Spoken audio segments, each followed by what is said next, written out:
آج ہم آپ کو دنیا کے مشہور معروف فٹ بالر کرسٹیانو رونالڈو کے بارے میں بتائیں گے۔ کرسٹیانو رونالڈو کس طرح سے اپنی شہرت پائے، تو چلیے شروع کرتے ہیں۔ کرسٹیانو رونالڈو 1985 کو پرتگال کے ایک غریب علاقے مادیرا میں پیدا ہوئے۔ ان کا اس گاؤں میں ایک چھوٹا سا گھر تھا جو کہ نہ ہی رہنے کے لائق اور نہ ہی سونے کے لیے۔ بعض اوقات تو ان کے پاس کچھ نہ کھانے کو تھا اور نہ ہی پینے کو۔ ان کے والد ایک گراؤنڈ کے مالی تھے اور والدہ صفائی کا کام کیا کرتی تھی۔ رونالڈو کو بچپن سے ہی فٹ بال کا جنون تھا اور گھنٹوں تک گیند کے پیچھے دوڑا کرتے تھے۔ محلے والے تو اس کو پاگل پن کا شکار سمجھتے تھے۔ ایک دن ان کے کوچ نے ان سے کہا، بیٹا مجھ میں تمہیں کچھ اور نظر آتا ہے، تم دوسروں کی طرح نہیں، تمہیں زیادہ محنت کرنی پڑے گی۔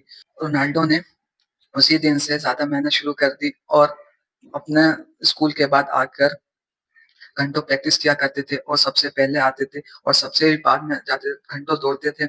12 سال کی عمر میں ان کے والد نے ان کا ٹرائل فٹ بالر کے ایک لیزبین اکیڈمی میں کروایا، جہاں کے انہوں نے ٹرائلز کو پاس کرا اور شہر چلے گئے۔ نہ ہی کوئی دولت تھی ان کے پاس، نہ ہی کوئی شہرت، نہ ہی کوئی گھر والے، نہ کوئی بھائی بہن کا ساتھ، نہ ہی کوئی رشتہ دار، نہ ہی دوست۔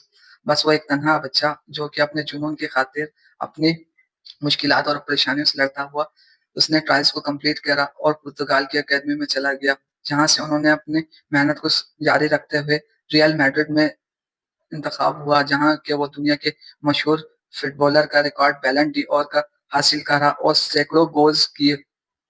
اس سے ہمیں یہی سبق ملتا ہے کہ کوئی اگر محنت کرنا چاہے اور اپنی توانائی دکھانا چاہے تو رونالڈو کی طرح نہ کہ دوسروں کے بہکاوے میں آ جائے اور نہ ہی تنقید کرنے والوں کا شکار بن جائے۔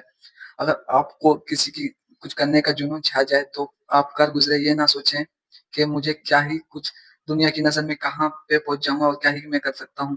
تو اس سے ہمیں یہی سبق ملتا ہے کہ اگر آپ دنیا کی باتوں میں آ جائیں گے اور اپنی زندگی کو بیکار سمجھیں گے اور اسی طرح سے برباد ہو کے نہ ہی آپ کو کچھ کر سکتے ہیں اور نہ ہی کر پائیں گے، تو لہٰذا دوسروں کی باتوں پہ کان نہ دھریں، جو کرنا ہے آپ وہ کر کے گزر جائیں۔ شکریہ۔